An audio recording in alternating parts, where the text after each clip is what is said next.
bumped in. The Kyrou unit on the ice now. Neighbors backhands it over to Justin Falk. Now to Jordan Kyrou. Into the circle. Shoots. He scores! Inside the post and a power play goal. 3-2 St. Louis. Kyrou puts the Blues in the lead. 18:47 to go, period number 2. Jets will bring it in. Tanev to Lowry. Shoots it wide of the net and angles to DeMello. He keeps it in. Broberg and Lowry going into the corner. It's knocked loose. Foxa able to lift it high enough to get it out. Sandberg is there and he lost it. Breaking in. Kyrou. Partial break. Shooting in. Hellebuck with the save. Kyrou tried to tuck it in on the forehand. That's a huge save from Connor Hellebuck. Connor tried to go to the middle, broken up by Parayko. Scheifele onto the puck behind the St. Louis net. Centers, they shoot, they score. 3-3 on a broken play. 10:42 to go here in the third period. Defensive zone draw, won by Winnipeg. Now to Morrissey near wing. Off the wall to Scheifele, far side, score. Kyle Connor. Set play, they wired it over for the one-timer and a no-doubter.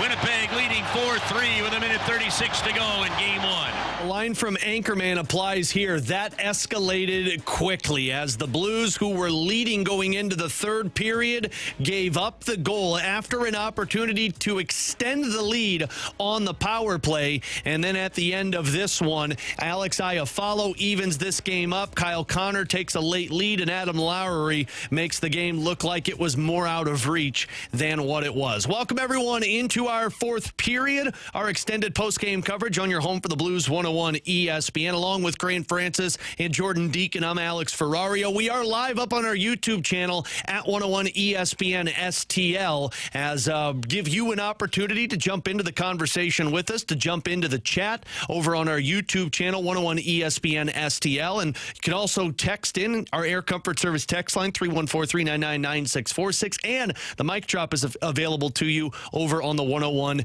ESPN app. We'll get to our Ted Drew's 3 takeaways in a bit. We're also going to hear from Jordan Bennington, Braden Shen, Oscar Sunquist, and we'll also hopefully have our Blues insider, Jeremy Rutherford of The Athletic, checking in from Winnipeg. But before we go any further, let's hear a little from the Blues head coach, Jim Montgomery, who moments ago was at the podium out in Winnipeg. The third period seemed to get away from you. Didn't what did you see? I didn't think we managed the game very well in the third period. How so?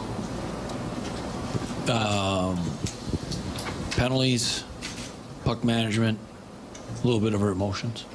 This may be building on that, but at some point, this may be building on that. At some point, shots seem to become very hard to come by for your team. Is that something you stopped doing or something they started doing? Probably a combination of both. I think we didn't hit the net on some of our opportunities.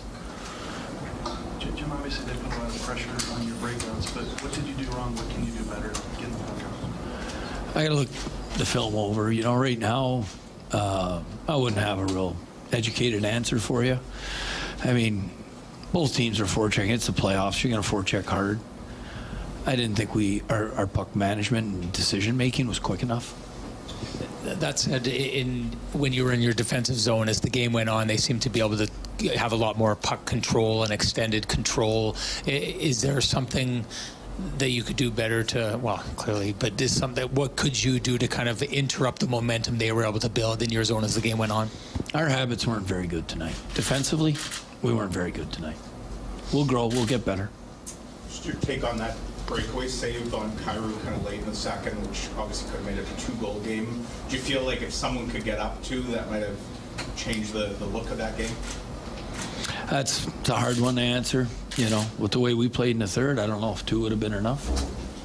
Jim, what makes Scheifele and Connor such a kind of dynamic duo as they've been for a number of years? Skill and talent. They make plays, poised plays. I mean, that game-winning goal is a high-end play. I don't know what you thought of the run of penalties early on in the game for both teams, but the one that sort of caught my eye was maybe the Zach Goldie cross-check there in the third. I wonder if that felt like it changed momentum a little bit for you. You know, I don't know. We can't take that penalty in the playoffs. I do know that. I don't. I thought we killed the penalty pretty good. You know, I can't say it built momentum for them, but I know it took us from a situation where I thought we were a little bit in control, and then we weren't. Was the PK one of the bright spots for this game? We gave up one, so we got to be a little bit better on the PK. All in all, I thought it was a really good hockey game, but we are going to grow and we're going to get better from this. That's what we have to do. If we want to make it a series, we're going to have to get better. We're going to have to control our emotions better. We're going to have to manage the puck better. We're going to have to win more battles. Jim, 8 hits for Braden in the first period, and do you feel like he really helped set the tone for your group? Braden Shen's an incredible competitor, and he's our leader. He sets the tone really well for us every night. Jim, you haven't had a lot of games where you had bad puck management the past couple of months. Braden said maybe some adjustments to make you think it maybe more execution, it sounds like what you're saying. It's a little bit of execution, and it's a little bit of getting used to Stanley Cup playoffs. We got a fairly young team out there. A lot of guys playing in their first game in the Stanley Cup playoffs. So that's why I know we will get better from it.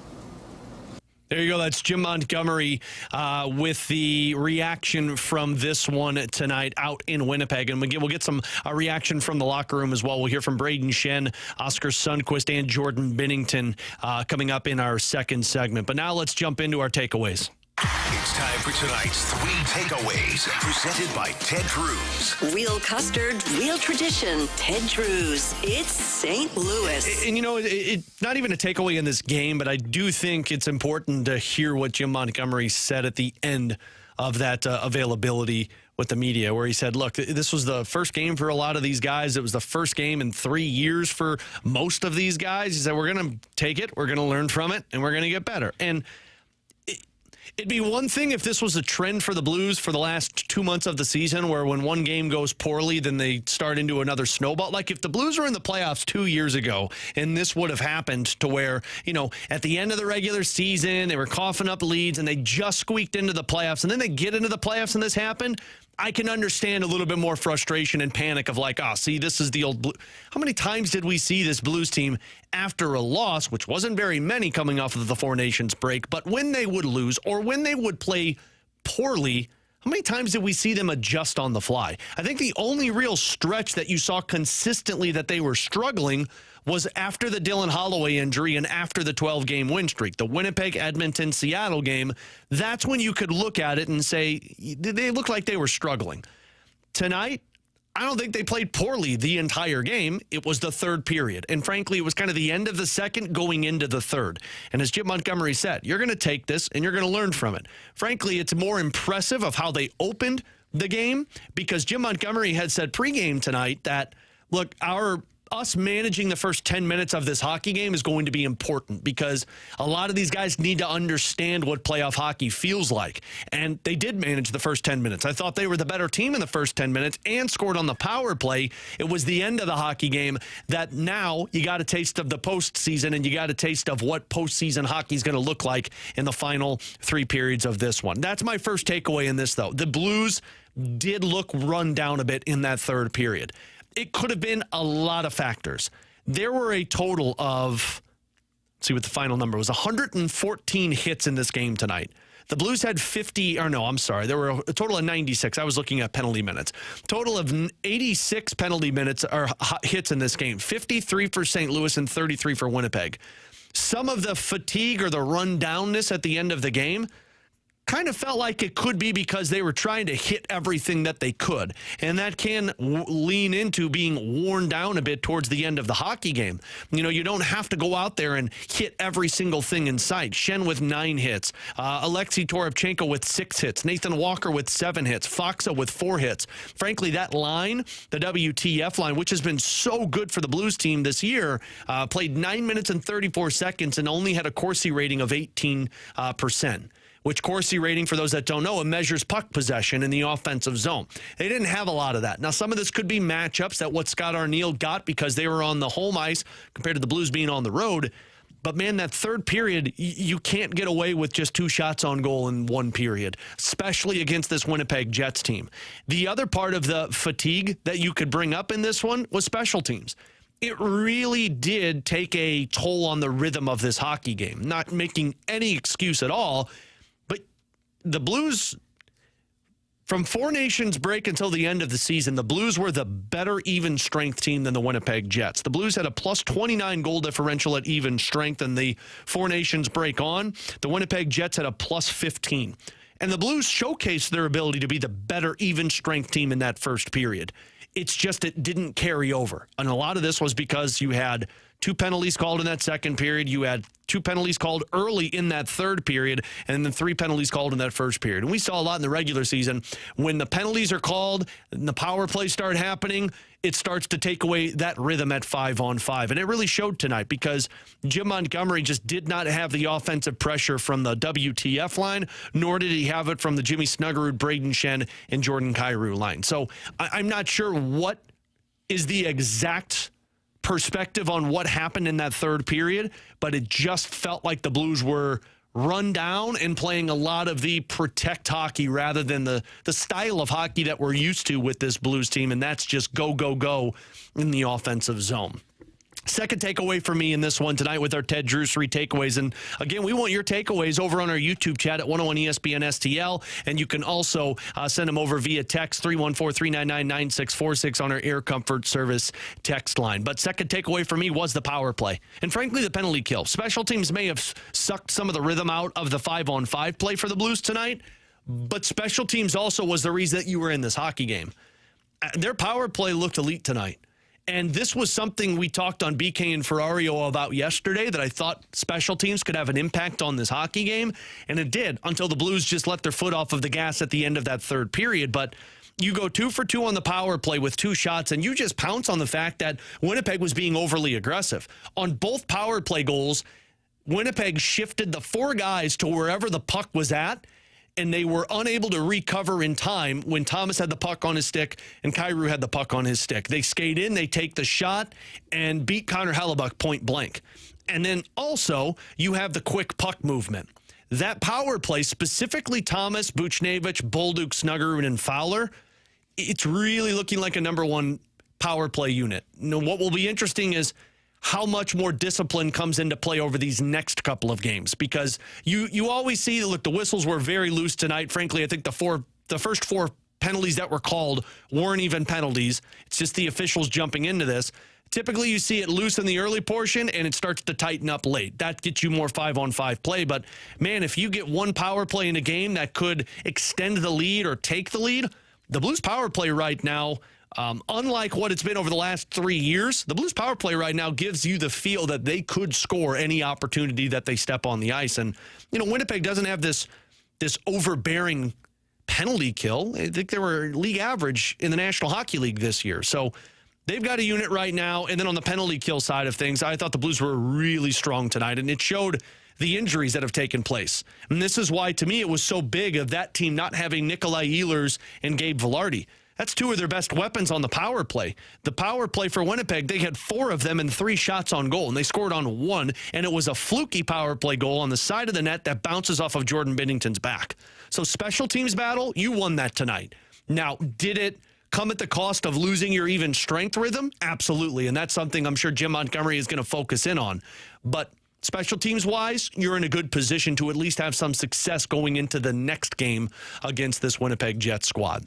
And then the third takeaway for me, and this one's going to be something to watch down the stretch, because I do agree with Joe and Curbs that they missed an opportunity to really put some pressure on Connor Hellebuyck.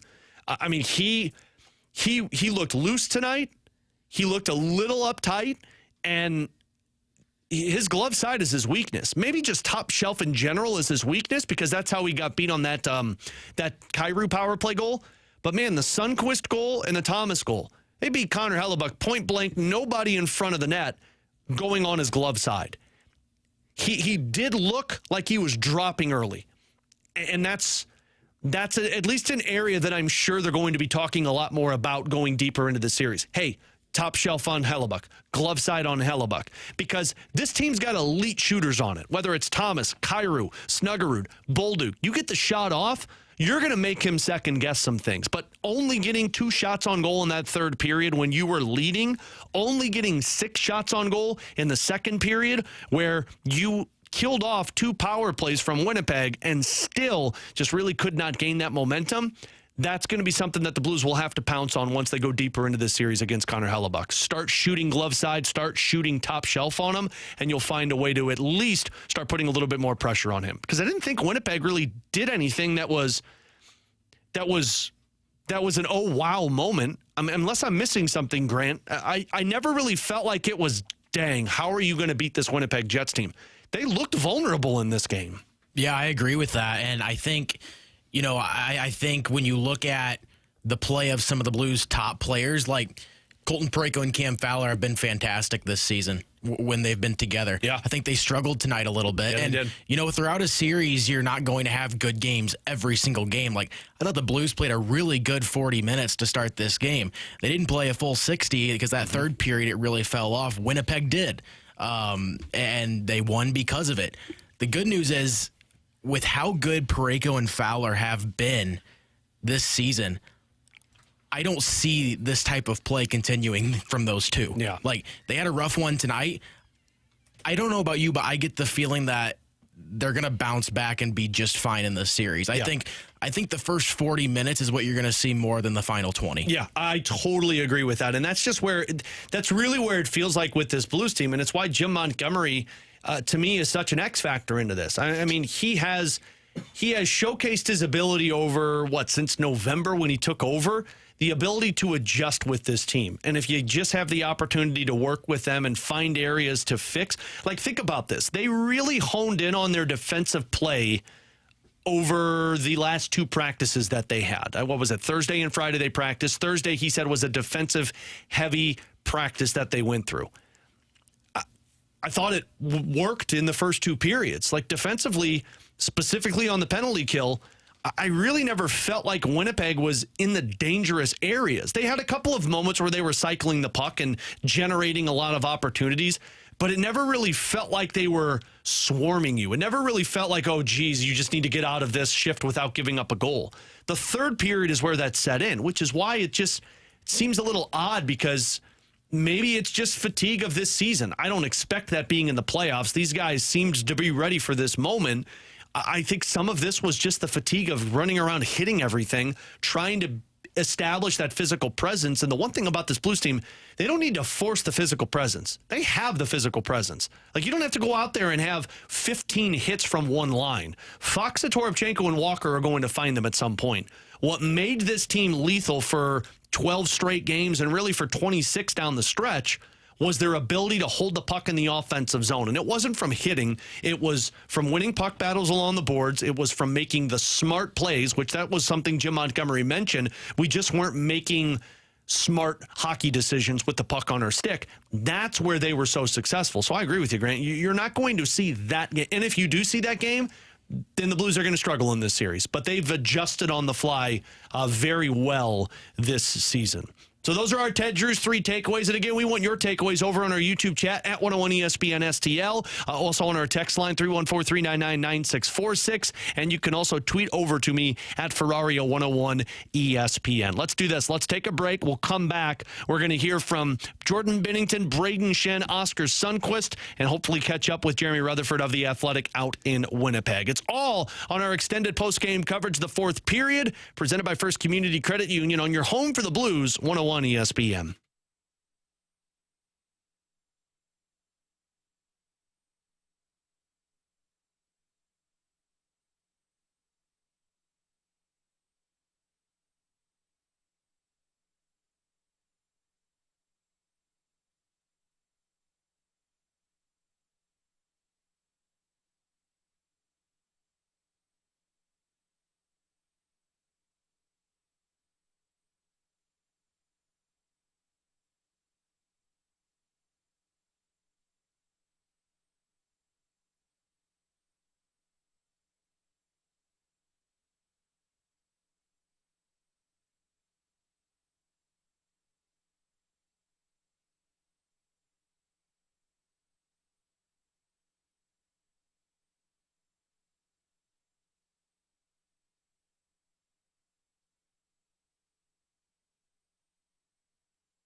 Welcome back into our extended post-game coverage, the fourth period, presented by First Community Credit Union. Alex Ferrario with you as we are back here on 101 ESPN, also up on our YouTube channel at 101 ESPN STL. You could jump in on our chat that we have over on our YouTube page. Also, you could text us 314-399-9646, and you can send me tweets at 101 ESPN STL or at Ferrario 101 ESPN. Hopefully catch up with Jeremy Rutherford. I know he's a busy guy out in Winnipeg right now, but maybe get some insight from him on the Blues locker room following tonight's 5-3 loss to the Winnipeg Jets. A couple of takeaways over in our YouTube chat right now at 101 ESPN STL. I'm seeing a lot of these. Number 55 had a rough third period.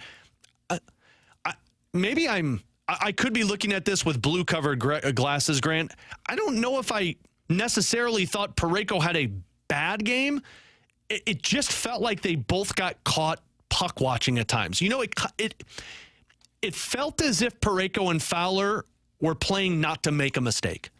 And maybe that was the whole team in that third period, to where it's tight. They tied the game up, and that tie, by the way, it came off of Fowler being aggressive, which in the regular season, they could do that 10 times out of 10 and get away with it every single time. But in the playoffs, man, one mistake can make you pay. And Alex Iafallo did that with Mark Scheifele pulling that up. But, I mean, I know Parayko was on the ice for the Iafallo goal, and I know Parayko was on the ice for the Kyle Connor goal, but, I mean, those are just two plays that one was a mistake that one guy pinches, and the other was a mistake that, I mean, what's Parayko is shadowing Connor on that one-timer that made the 4-1 lead, or the 4-3 lead. But we've seen so many times of the guy trying to get in front of the shot, he doesn't block it, and the goaltender can't see it. So it's like, I'd rather Parayko not get in front of the shot on Connor if you're not going to block it. Yeah, and like that's what happens too. Like when the Jets were coming in waves like that, mistakes happen. Like that's what's going to happen when the Jets are just coming wave after wave after wave. I mean, it was all Jets in that third period. So to me, it could have happened to anybody on the ice at that point because the whole team was just hemmed in at that point. So I don't think it's a third period where you can really hang it on one or two players. I think it was a whole team that was really just behind the eight ball a little bit in that third. Yeah. And it makes sense when you're a team like Winnipeg that, look, like the Winnipeg Jets are a team that do have a lot of playoff experience over the last few years. The Blues have a lot of players right now that haven't played in a lot of playoff games. So I think, too, one thing, the Jets coming into that third period, they were going to have a little bit of desperation in their game to start that third, being down a goal. And I do think, to a certain extent, the Blues did go into a protection mode a little bit. And when the Jets came out with that desperation, I think it put the whole team behind a little bit. Man, maybe I'm crazy on this one because we just got this text from the 315. We need an actual hockey person to speak, someone who watches tape. Parayko doesn't box out. Who did he not box out tonight? Was there a play that somebody beat him in front of the net? Like, if they're referencing and tell me which one you're referencing, 315. If they're referencing the Alex Iafallo goal, Parayko was doing his job. Parayko was making sure Kyle Connor doesn't go to the front of the net. He was defending the right side of Jordan Bennington. The Iafallo side was when Cam Fowler pinched to help with Robert Thomas. Iafallo gets it, and he gets that goal that sneaks in. Who is he not boxing out? Kyle Connor was a one-time shot. I mean, again, I would much rather him let Connor take that shot that Bennington wants to see right away or get in front of it to block it. But if you're not sure you're going to block that shot, get out of the way. Because what you don't need happening is trying to 50-50 block it, and it rims off of your skate and goes in on Jordan Bennington, and then you get out of the way with that one. So I'm not really sure what they saw in terms of that not boxing out, but if you saw it, please let me know. Another one that we had on the chat, and then we'll get over to Braden Shen. Talking about both Shen and Pavel Buchnevich's line struggling in this one tonight. Specifically, they said Shen and Buchnevich both did not have a shot on goal.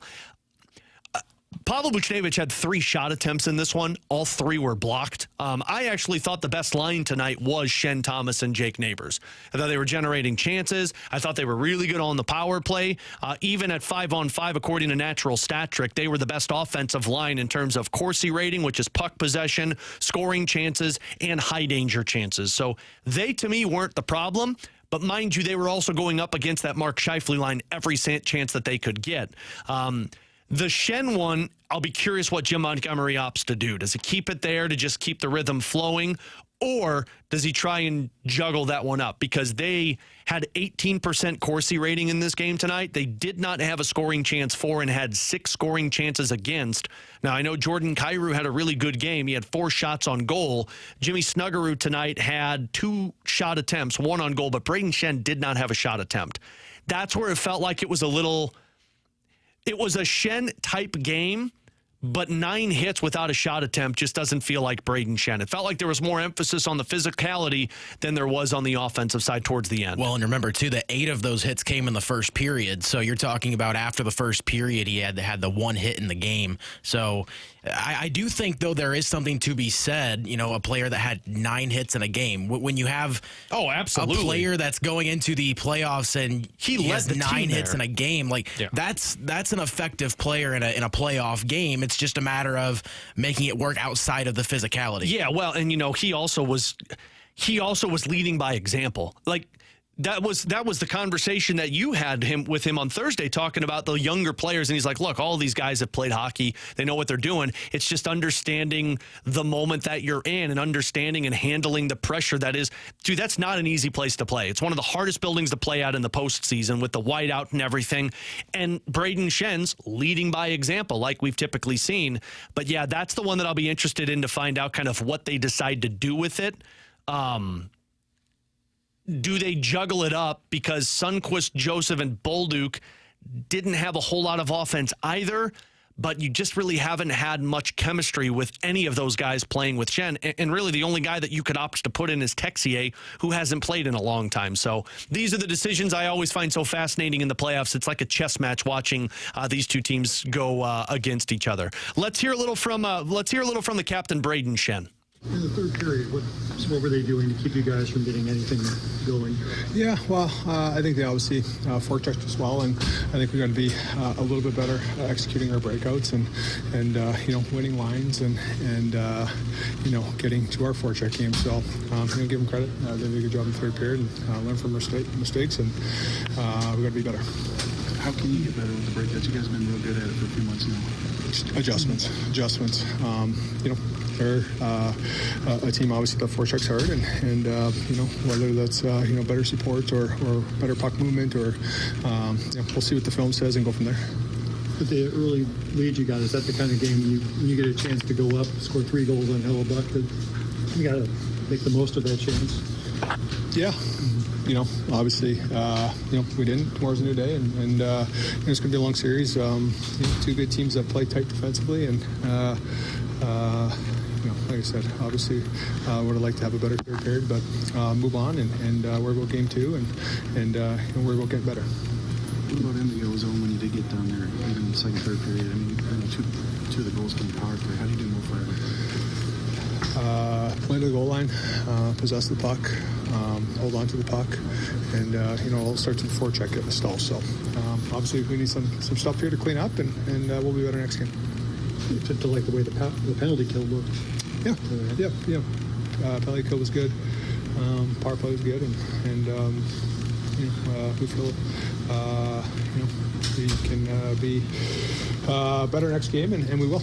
I mean, it didn't cost you guys, but a couple penalties, guys going to the bench taking penalties. Is that something that you're just going to do? Yeah, that's just emotion and, first game. And we know better than that, and they know better than that. And at the end of the day,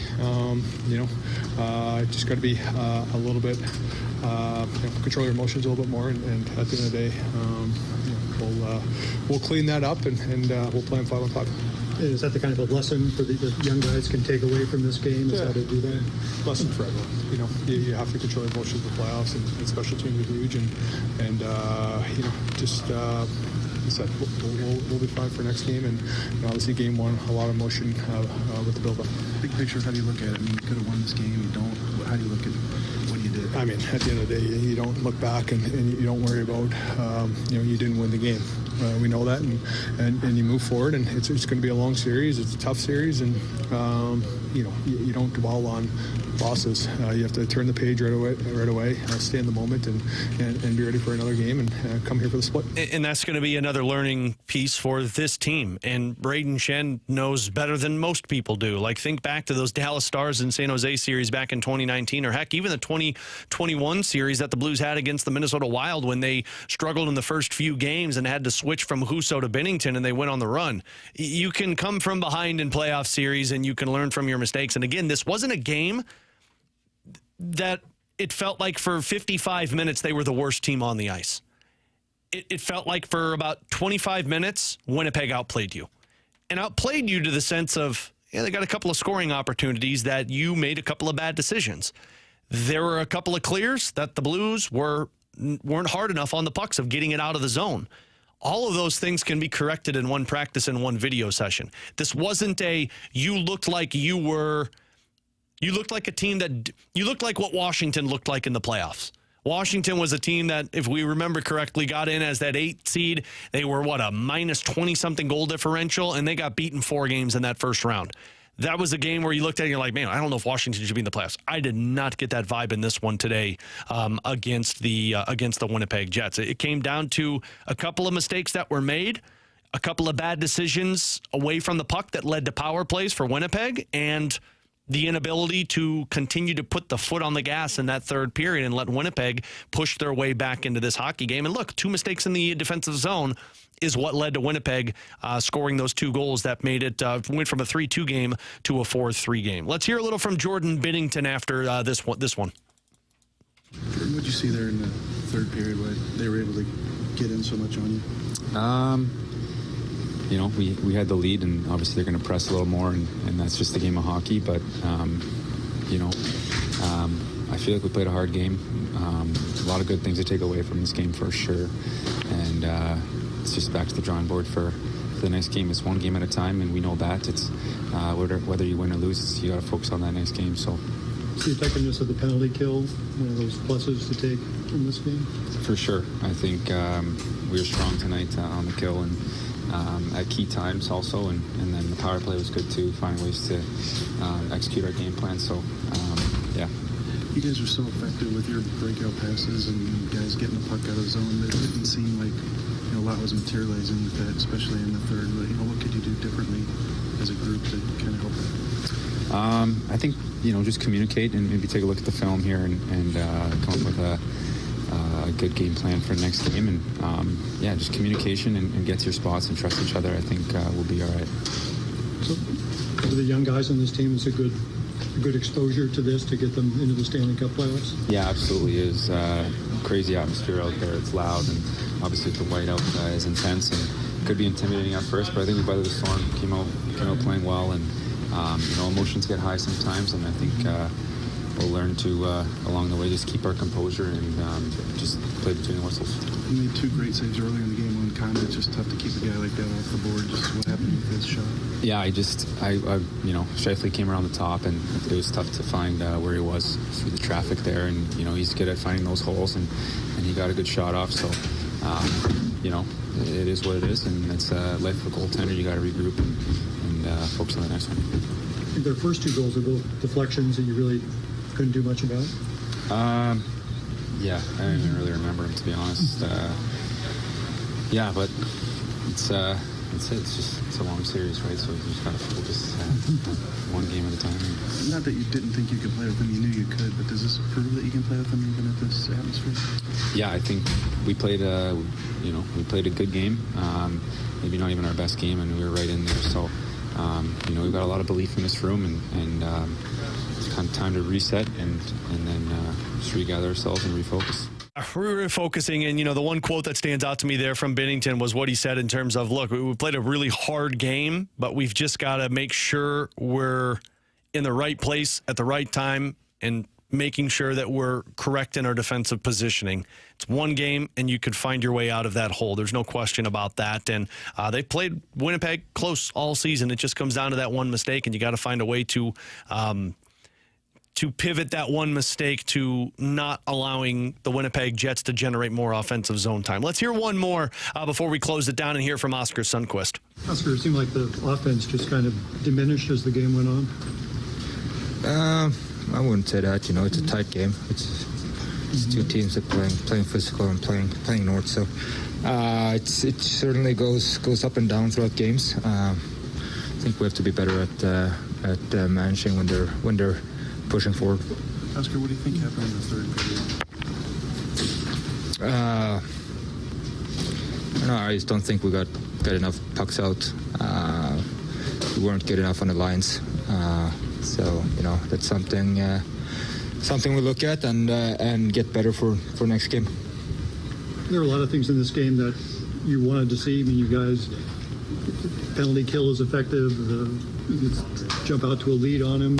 Things you want to do, you got done today in the beginning. Yeah, no, definitely. I think our special team, ever since Four Nations, it's been really good. So we just keep working on it, and it's good to see and get some goals on the power play and killing some penalties off. And then we just get back to work tomorrow and see what we need to do 5-on-5. What did they do pressure-wise to make it so tough to get out? They play really tight all over the ice. Their D are coming down the walls on our wingers. So I think we just need to be stronger on the walls and getting pucks out to them. When you get a game like this and you get 3 goals on Hellebuck, is this the kind of game that you think you should be winning? Of course we want to win every game, but I don't think we're looking at that too much. We know that we can score goals, and we, like I said, we've got it's a long series. It's just game 1, and we just keep working. Oscar, did you guys take too many emotional penalties? A couple of plays on the way to the bench.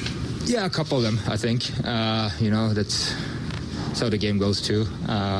We certainly need to be better at keeping our emotions in check, and sometimes you just have to laugh at them, instead of doing something. So do you feel like you had a lot of young players, Bolduc, Neighbors, never played in a game? Getting this first one under your belt, you think it helps you for game 2, having dealt with the atmosphere? Definitely. It's another level from regular season in the playoffs, and obviously I'm sure they were a little nervous throughout this first game, and like I said, I think it's very good for them to get this first game over with and done, and I think they're just going to be building off of this and get more comfortable the longer we go.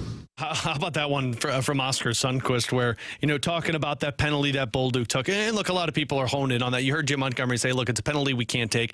You killed it off, which is a good thing for the Blues, but it did stunt some of the potential momentum that you could have gained in that moment, specifically maybe capitalizing on the power play. But, Oscar Sunquist, to me, he's the king of that, to where rather than take the extra hack while you're skating back to the bench, you just laugh at the opponent. And typically that's what irks them a little bit more. But overall, discipline is probably an area I'm sure the coaching staff is going to talk with the players about. And by the way, I think JR is going to hop on with us in just a couple of moments, so we'll get his reaction before we close it down here on our postgame show. But, the first 3 penalties, in my opinion, in the first period, those were soft penalties that probably shouldn't have been called in a playoff game.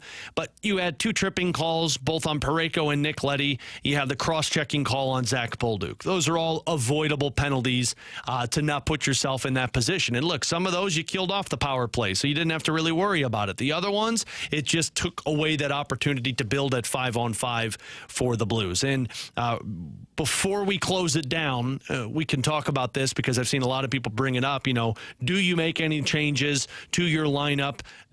Do you make any changes to your defensive pairings to try and get back into this one? I wouldn't. If I'm Jim Montgomery, I'm not touching it. I know in a moment like this, after you lose, you're thinking it's like, oh, we got to make some changes to bring a different vibe. Now, you do that in the regular season, not in the postseason. In the postseason, you continue to put the confidence out there.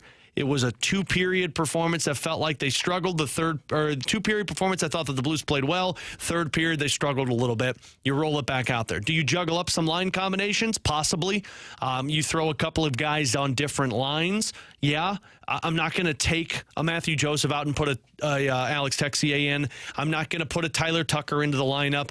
You just roll it like it is. You run it back and you try and win with the team that got you in to the Stanley Cup playoffs. And you'll find the chemistry as you go, and it's something that I think the Blues can get away with as they go further into this series. I mean, both goaltenders I thought looked shaky at times, and Connor Hellebuck early on and Jordan Bennington maybe those last couple of saves, and then offensively you were really just trying to find some chemistry on the offensive side, and all of those things can be corrected in one game. And so the next one they'll play will be on Monday as a day off in between, and mind you, over the games for 3 and 4, they'll have 2 days off prior to game 3, and they'll have 2 days off prior to game 4. So in those two scenarios, both sides will have an opportunity to rest some of their players. And on the injury side of things, Winnipeg's not expected to get Ehlers back. They're not expected to get Gabe Vilardi back. So you do still have an opportunity to match up with this team a little bit easier and potentially find some of those opportunities to exploit. But the next one will be on Monday. It'll be a 6:30 puck drop from Winnipeg, which means the pregame begins at 6 o'clock on the St. Louis Blues radio network. It'll be 5:30 on our flagship station, 101 ESPN. It'll be game 2 of this best-of-7 series, the Blues and Winnipeg Jets from out in Winnipeg. And by the way, in the second period, currently Dallas and Colorado, a 0-0 score, and they're currently in the second period, as that's the second game so far in the Stanley Cup playoffs. So we'll catch up with JR here momentarily as we're getting him connected out in Winnipeg. And again, you could catch us over on our YouTube channel at 101 ESPN STL. You can also text in 314-399-9646, and you can tweet over at us at 101 ESPN STL. But Jeremy Rutherford of The Athletic, our Blues insider, gracious enough to hop on for a couple of minutes from Winnipeg. JR, just give us a little bit of vibe from the locker room. We heard some of the audio that you were down there with, but seems like it's a focused group that even with a game that they're not happy with how it ended, seems like they understand the areas that they can fix. Yeah, Alex, definitely. I think some disappointment in the locker room. This is a game that they led 3-2 and had an atrocious third period. Just the 2 shots on goal I think they were credited with and couldn't get the puck out of their zone. Jim Montgomery saying after the game that the puck management, the game management just wasn't there tonight. And Alex, we know from the past 2 months as they climb back into this race, that's something that they did very, very well. So you felt like they had gotten past those issues, but hey, give Winnipeg a lot of credit. They made it difficult for the Blues, but Jim Montgomery said they're going to have to get back to work, figure those things out, and get ready for game 2. Another thing that he said is, he's got a couple players who play in their first Stanley Cup game, and one of them, Zach Bolduc, took a big penalty with the Blues on the power play, took away what he thought was some momentum there that they had at the beginning. And he said that you can't take that penalty in the Stanley Cup playoffs, but we'll learn from that. JR, I don't know how much you read into this one, but, the Blues had 53 hits in this game. It was the most they've had this season in an individual game. They were 4 hits shy of having the most of any team in the National Hockey League in an individual game. But did it feel like maybe some of that offense was sacrificed because they were trying to hit too much in this game, trying to bring too much physicality? Yeah, I think that can sometimes be the case. And first game of the Stanley Cup, especially with a couple younger players, Braden Shen led the way with 8, as you said. But I think that sometimes when you're trying to get caught up in the moment and play the way that you need to play against a very tough Jets team, I think you overthink the physicality aspect, Alex. And I think with the Blues, they're going to need more shots on goal if they're going to have a chance in this series. They didn't get enough zone time, but that all goes back to the defensive zone. So it's not so much the hits that they're getting in the O-zone in terms of the forecheck. They're going to need those, but they can't be chasing hits. They have to, I think, put much more focus in game 2 on supporting each other with the puck, making quick exit plays like they did so much during that 12-game winning streak in the last couple months of the season. What stood out to you, JR, with their offensive struggles in the third period? Because I felt like it even strengthened the first. They were the better team. Second period, it started to dip off, which makes sense because you're on the penalty kill for a little bit. But third period, they lost 2 different lines in terms of the Bolduc one and the Shen one that just couldn't seem to generate any offense. Yeah, I couldn't generate it, but I just go back to that defensive zone play. Just the passing wasn't there, and the puck management. They're turning and trying to fire passes 20 feet away. Nothing's connecting. it's getting turned over. It's getting back on the sticks of the Winnipeg Jets, and they're making high-end plays. That goal, as Jim Montgomery said by Kyle Connor there from Scheifele, a high-end play. And those plays are being made because the Blues are having trouble with the puck. You look at that icing that led to that goal, and Braden Shen just tries to get it out of the zone. I mean, once you're hemmed in, you're doing everything you can to get it out. He did. It leads to an icing, and then shortly thereafter, the puck's in the back of your net. So, Jared, did it feel like to you, though, that the Blues kind of played toe-to-toe with Winnipeg until that third period? I know it's an odd thing to say. Like, obviously, you have to play 3 whole periods if you want to have success, but they never felt like a team that looked outmatched by the opposition. Yeah, until the third period, and then, as you said, the third period, but then they were heavily outmatched. Yeah. And so also you look at their 3 goals, 2 of them coming on the power play, which is, hey, great, you're going to take the special teams goals, right? But I think if the Blues are going to have a chance in the series, they've got to be better 5-on-5, which is going to require finding the forecheck again and getting some zone time and getting some good looks. You know, Jim Montgomery said the looks they did get, they didn't get a lot of shots on net with those. So I think what they finished with the 16 shots on net. Yeah, 17. They gave them 2 in the third. 17, 2 in the third. And what, 2 of them on the power play? They scored on both of those. Yeah. So you're looking at just 15 shots at 5-on-5, right? That's not going to be nearly enough in this series. Yeah, 14 shots at 5-on-5, I guess, because they had 2 on the power play, and then they had 1 at 4-on-4. So, yeah, at 5-on-5, they only had 14 shots on goal in this one. Jared, final one for you, and we appreciate you taking some time out of a busy schedule post-game with Winnipeg. I know you're getting stories put together. Do you... I personally don't think you make any changes after a game like this, but do you think Jim Montgomery looks at it and says, maybe we switch some things up? I just don't know what you can switch up. You know, I don't think that you put a Texier in. I don't think that, even though it's a physical series and there were a lot of hits, I don't know that Tyler Tucker is going to make a difference in putting him in the lineup, and all of a sudden you're more competitive. You know, the issues that they had aren't issues that a Tyler Tucker can fix, right? Like, you know, he's been a good player for them. He could come in and for sure do the job. You know, I realize that this defense with a Justin Falk, with a Nick Leddy, you know, there have been some mistakes, and there were a lot of mistakes here defensively tonight. You know, can Tyler Tucker come in and be the answer for that? You know, I don't think he'd be out of place, but I just don't know. I don't see any changes with what the Blues have as options who could come in and make a difference against a team that I saw tonight. JR, we appreciate you, buddy. Thanks for helping us out with some audio down in the locker room, for hopping on over on our YouTube channel at 101 ESPN STL. You're looking great out in Winnipeg. I'm assuming you're going to get a nice tan over the next couple of days. I'm going to get a nice beer here in a couple hours. That makes a lot more sense. JR, go get yourself one of those cold ones, and we'll talk to you on Monday. Thanks, Alex. There you go. Jeremy Rutherford. Really appreciate him hopping on with us. And again, we're going to be on our YouTube channel at 101 ESPN STL all postseason long for you to hop on with our reaction as soon as we start the 4th period, typically about 20 to 25 minutes following the end of the game. We're going to be live up on our YouTube channel to get the interaction, to hear some reaction from the locker room, and then Jeremy Rutherford hopping on with us as well. So we appreciate him. Huge shout out to Grant Francis, who has done an outstanding job tonight. Jordan Deacon helping us out here in our studios as well. I'm Alex Ferrario. Hope everyone has a great rest of their night. Blues fall to the Winnipeg Jets 5-3 in Game 1. We will talk to you on Monday. Pre-game beginning at 5:30. Puck drop at 6:30 right here on your home for the Blues, 101 ESPN.